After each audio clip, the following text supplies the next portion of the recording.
आज 2024 को election commission के द्वारा एक पत्र जारी किया गया था, जो प्रेस नोट के रूप में जारी किया गया था, और उसमें बिल्कुल स्पष्ट रूप से ये लिखा गया था कि जन प्रतिनिधित्व अधिनियम 151 के धारा 123 के आधार पर अगर किसी भी राजनीतिक दल के द्वारा ऐसा कोई कार्य किया जाता है या ऐसा कोई प्रलोभन आम मतदाता को दिया जाता है, तो वो जनप्रतिनिधित्व अधिनियम के तहत कानूनन अवैध होगा। और उसी सिलसिले में आज हम लोग चुनाव आयोग के पास आए हुए थे और हम लोगों ने अपनी बातें रखी, और हम लोगों ने जो मेमोरेंडम उनको दिया है, जो पत्र दिया है आयोग को, उसमें हम लोगों ने ये मांग की है कि जेएमएम सम्मान योजना हम लोग लागू करना चाहते हैं, और उस योजना को आप अनुमति प्रदान करें। चूंकि ये जो 2/5/2024 को जो पत्र दिया गया था, उस पत्र के हिसाब से वो बिना आपके अनुमति के वो लागू नहीं हो सकता है। और वो ये सम्मान योजना है जो जिसका अनुमति हम लोगों ने आयोग से मांगने का काम किया है। लेकिन जो बातें हम लोगों के सामने रखी गई है, वो स्पष्ट रूप से कहा गया कि इस विषय में हम लोग विचार करेंगे, और ये जो पत्र जारी किया गया था ये प्रेस नोट था, और इस पर अभी हम तुरंत कोई भी निर्णय नहीं ले सकते। तो आप जैसे और लोग जो भारतीय जनता पार्टी के द्वारा एक योजना चलाई जा रही है, गोगो दीदी सम्मान योजना, उस विषय में भी उन्होंने कहा कि अगर गैर कानूनी होगा तो वो भी गैर कानूनी होगा और ये भी गैर कानूनी होगा, और अनुमति होगा तो दोनों को अनुमति होगा। तो इसलिए स्पष्ट रूप से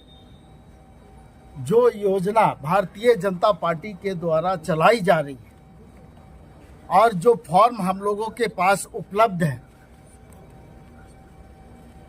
उस फॉर्म में आप लोग देखेंगे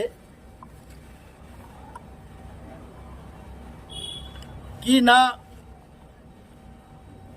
उसमें आधार कार्ड का कोई जिक्र किया गया है और ना अकाउंट नंबर का कोई जिक्र किया गया, और ये उनकी योजना है और ये फॉर्म उनके द्वारा निर्गत किया गया है। तो इससे स्पष्ट हो जाता है कि भारतीय जनता पार्टी के द्वारा जो फॉर्म निर्गत किया गया है, और उसमें एक तरह से पार्टी के द्वारा प्रलोभन दिया गया है, वो जन प्रतिनिधित्व अधिनियम के तहत हम लोगों के हिसाब से वो गैर कानूनी है, और लोगों को दिग्भ्रमित करने के लिए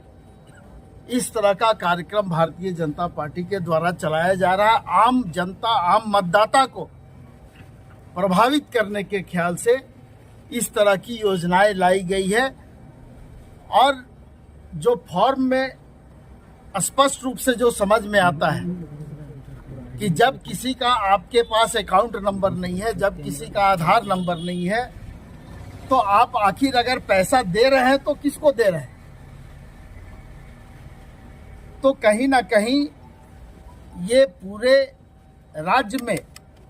भ्रम की स्थिति फैलाने वाली है। और हम लोगों ने पहले से ये सम्मान योजना का निर्णय पार्टी के द्वारा हम लोगों ने लिया था, और हम लोगों ने इसको अभी जो सामने लाने का काम किया है, ये हमारा काम भी चल रहा था, पार्टी के स्तर पर ये काम चल रहा था, लेकिन इसको सामने लाने का काम हम लोगों ने बिना अनुमति के नहीं लाने का निर्णय लिया था। इसलिए आज हम लोग आयोग के समक्ष आए थे कि आप इस पर अपनी अनुमति दें और उसके बाद फिर हम लोग इसको आगे लागू करें। क्या बोला गया आयोग की तरफ से, क्या बोला गया? नहीं, बहुत स्पष्ट रूप से बोला गया कि हम इस पर, ये जो पत्र आपको इलेक्शन कमीशन के द्वारा 2/5/2024 को जारी किया गया था, उसमें पिछले चुनाव में जो घटनाएं घटी थी उस पर ये आधारित था और सभी जिला दंडाधिकारी को, जिला निर्वाचन पदाधिकारी को निर्देश भी दिया गया था उस समय। अब वो लोग अपने स्तर से इस पर कार्रवाई कर रहे हैं, लेकिन आयोग इस पर बहुत जल्द निर्णय लेगा और फिर आप लोगों को इस पर बताएंगे। क्या पैसा वापस मिलेगा? मैया सम्मान योजना जो है वो सरकार की योजना है, वो सरकार के द्वारा संचालित हो रही है, जिसमें 12,000 रुपया साल में, यानी 1,000 रुपया राज्य के प्रत्येक बहनों को जो प्रति माह उसमें देने का प्रावधान है और सरकार के द्वारा 52 लाख बहनों को इसका लाभ अभी मिल रहा है। और ये जो योजना आप लोगों के सामने हम लोग ला रहे हैं, वो हम लोगों ने पार्टी स्तर पर उसको करने का निर्णय लिया था और उसमें बिल्कुल स्पष्ट रूप से हम लोगों ने लिखा है कि उस 30,000 रुपया साल में हम लोग